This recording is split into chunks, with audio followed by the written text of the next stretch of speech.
Hey guys, how's it going? It is Whovian Wednesday, and so today we're going to continue our discussion of the CD audio series Destiny of the Doctor. Now, before we get started, I have to once again thank Howard Martin for sending me these. They're extremely entertaining. And so let's jump into it with now last video we did 1, 2, 3, and 4. Today we're going to do 5, 6, 7, 8. And so here is the fifth one. It's called Smoke and Mirrors. Basically, the Doctor, Nyessa, Tegan, and Adric, they arrive at a 1920s sideshow carnival, in which the Doctor introduces his companions to his good friend Harry Houdini, who he's known for years apparently. Even Houdini even taught him some of his tricks some of his escape tricks. But Houdini is a little bitter at the Doctor. He doesn't, the Doctor doesn't know that because the Doctor's always refused to show Houdini the inside of the TARDIS.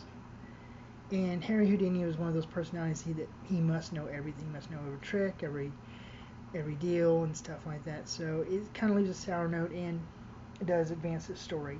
Now, this story does have a lot to do with images and illusion, and tricks of the eye and tricks of the mind. The 11th Doctor briefly shows up, of course, as an audio. To tell the Doctor, the Fifth Doctor, that he needs to hold on to an object that he's going to need in the future, like the others. The Seventh Doctor is going to need something from his previous regenerations. Now, this particular episode is voiced by Janet Fielding, who, of course, played Tegan in the television series, and it's very well done, very entertaining. I'm not going to tell you all the surprises, though. This is actually a pretty surprising one.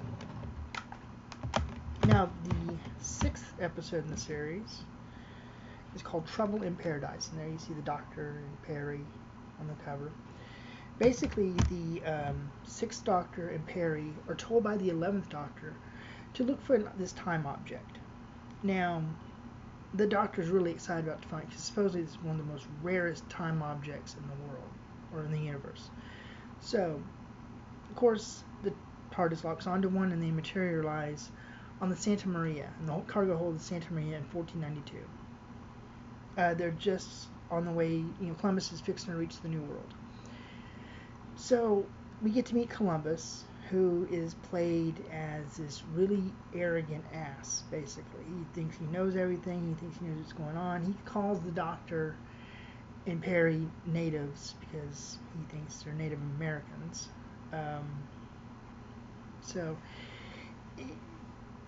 The Doctor has to deal with Christopher Columbus plus an alien threat that's wanting to actually change history but not letting Columbus land, about killing Columbus before he can get his news to the New World, and all sorts of things. So the Doctor pretty much has his hands full in this episode. It is told by Nicola Bryant, who of course played Perry in the TV show. And she does switch from her British accent to her American accent pretty flawlessly, actually. So, once again, another awesome episode. For the seventh one, we have Shockwave. There you see the Doctor and Ace on the cover. I had such a crush on Ace when I was growing up. Of course, it is read by Ace herself, Sophie Aldred. And basically, the TARDIS materializes on a planet that is doomed. The sun has gone all wibbly, and the best way, I guess, to scientifically describe it is probably a hypernova. Even though that's not said in the story, that's the way it sounds like. Unfortunately, they can't save everybody. It's hundreds of thousands of people are going to die, but the Doctor needs to get on this one ship in order to find another time object that the 11th Doctor's going to need. But things are complicated because there's a religious sect that believes that the shockwave, the star exploding the shockwave, was foretold, and that whoever dies in the shockwave would be magically transformed into a higher level of being. So, it's a really good story.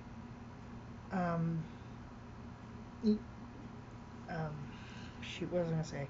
Sophie got the seventh Doctor's grumpiness down pat, where he can be a little grumpy sometimes, a little fun sometimes, but she got the not the voice itself. It doesn't sound like Sylvester McCoy at all, but it does sound. She got the attitude right. Is what I'm trying to say, I guess.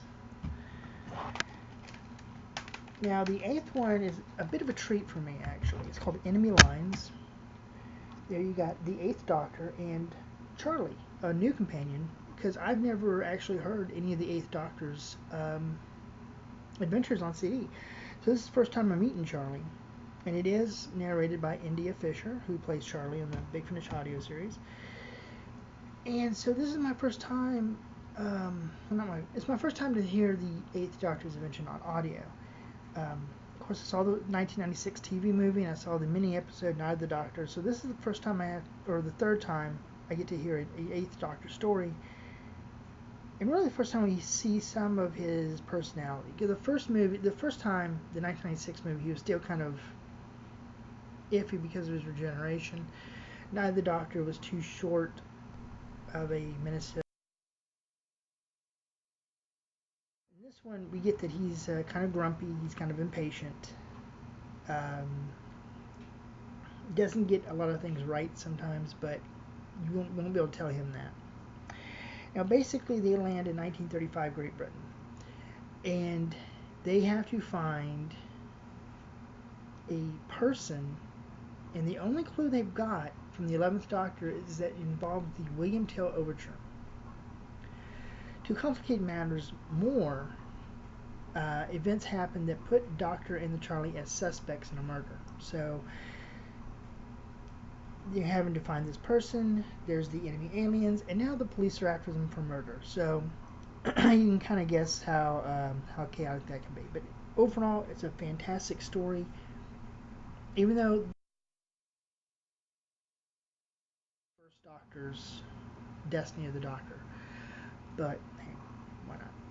But all in all, I think it's a great series, and I can't wait for 9, 10, and 11 to show up, or I might buy them myself. Either way, I'm definitely going to continue with this because it's an amazing series. Once again, thank you to Howard Martin for sending me these. It's amazing.